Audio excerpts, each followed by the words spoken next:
She sold out stadiums at 65 years old. She has the net worth of a small country. She survived a near-fatal health crisis and came back looking younger than she did a decade ago. But here's the question nobody is asking. Is the woman we see today the same Madonna we fell in love with in the 1980s? Because when you put the photos side by side, something doesn't add up. Today we're going behind the curtain. The rise, the reinvention, the controversies, the body, the face, and the future she's quietly planning that almost nobody knows about. Stay with me, because this is going to surprise you. Madonna Louise Ciccone was not born into fame. She was born into grief. Her mother died of breast cancer when Madonna was just 5 years old. She grew up in a strict Catholic household. In 1984, Like a Virgin hit #1, and it stayed there. But this wasn't just a hit song. This was a cultural earthquake. Young women started copying her style, the lace gloves, the crucifix necklaces, the bleached hair. Department stores reported a surge in fingerless gloves. But Madonna wasn't just selling records, she was making a statement. When her early photos surfaced, she leaned in. She said, "I'm not ashamed of anything." By 1986, she was Forbes' highest-paid female musician. The first time. It would not be the last. She would hold that title 11 times. She starred in films. She co-wrote her own music. At a time when women were directed by men, Madonna was doing everything herself, and the world was just getting started. At 17, she arrived in New York City with $35 in her pocket. She didn't know anyone. She had no plan.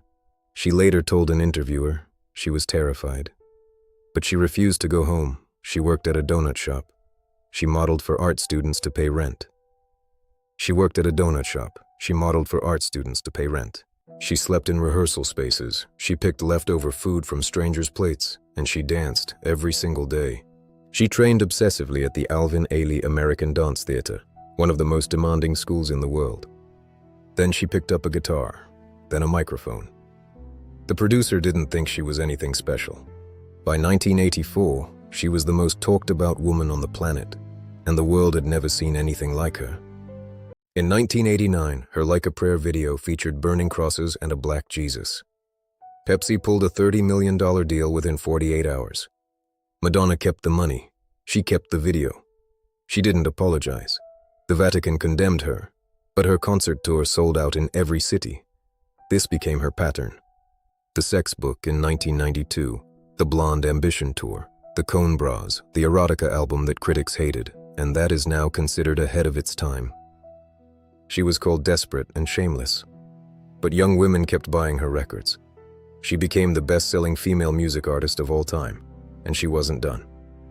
In the early 2000s, her face was looking different. The lips fuller, the skin tighter. The debate was just beginning. When she finally took the stage in October 2023 in London, the crowd gave her a standing ovation before she sang a single note. She looked out at the audience and said, and this is one of the most Madonna things she has ever said, she said, "I'm not dead yet." And then she danced for 2 hours. She is worth an estimated $850 million. She has 6 children and she refuses to slow down. Still making deals. Still releasing music. We have spent 40 years debating her face and her body. But she has spent 40 years not caring. That is the real transformation. Built entirely on her own terms.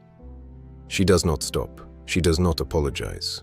Drop your opinion in the comments below and hit subscribe for more icons next week. I'll see you there.